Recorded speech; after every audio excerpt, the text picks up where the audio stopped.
To keep you updated on the capital and financial markets, here is a recap of what happened.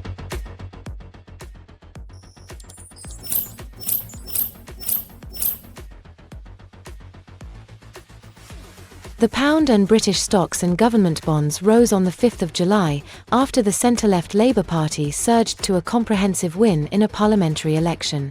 On a trade-weighted basis, the pound is now back where it was in 2016, at the time of the Brexit vote, reflecting a belief among traders and investors that a period of intense market volatility, driven by political and economic tumult under the Conservatives, may be drawing to a close. "We know Labour were going to win, so this doesn't change much and this isn't a game changer for sterling. We now want to know what Labour's plans are," said Kenneth Brew, the head of corporate research for foreign exchange and rates at Societe Generale. "Investors have been long sterling and sentiment has been good and the results won't change that." Investors in Singapore are increasingly allocating more to the US market, according to data from Mumu Financial Singapore Private Limited. This was revealed by Gavin Kia, CEO of Mumu Singapore, in his keynote presentation at MUFest 2024, Mumu Singapore's largest community event of the year. Investors are increasingly allocating more funds into key overseas markets, even as they retain Singapore stocks as a staple in their portfolio, Kia said. The mutual fund industry claimed victory on the 8th of July after the US Securities and Exchange Commission signaled it will likely revamp a plan that would have forced asset managers to change part of their pricing models. The SEC's latest rulemaking agenda indicates its staff is preparing to recommend reproposing the agency's November 2022 bid to make it costlier for investors to redeem shares during times of extreme market tumult. The original plan, which would have imposed so-called swing pricing during periods of high redemptions, had drawn fierce pushback from the industry. Critics said the proposed pricing mechanism would harm investors and could exacerbate moves to low-cost exchange-traded funds from mutual funds.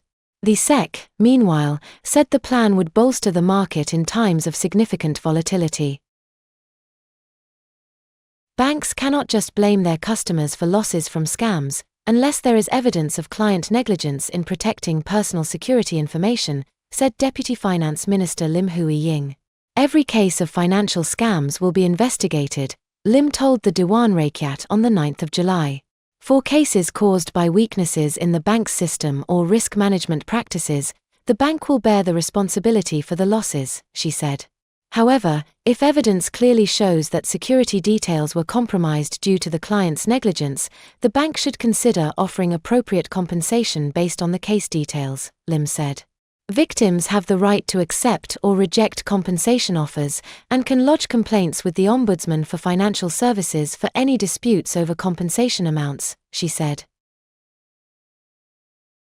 Indonesia's fund management industry assets fell 2.96% in the first half of 2024, mainly driven by the decline of stock funds. The industry had 490 trillion rupiah of assets as of end June, down from 504.95 trillion rupiah at the end of 2023, according to latest figures published on the website of the Financial Services Authority of Indonesia. The regulator typically posts the data without providing analysis. Assets of bond funds were up 0.59% to 144.84 trillion rupiah. Stock funds decreased 10.93% to 82.74 trillion rupiah.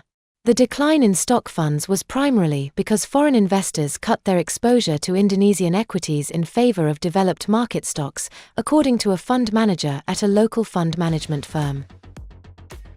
The Federation of Investment Managers Malaysia is pleased to announce the release of its Annual Report 2023, themed in recognition of its 30 years of progress.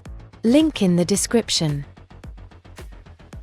Read the latest issue of the e-Zine available at FIMM's official website to stay updated about what's going on in the industry. This has been the FIMM TV Weekly Recap.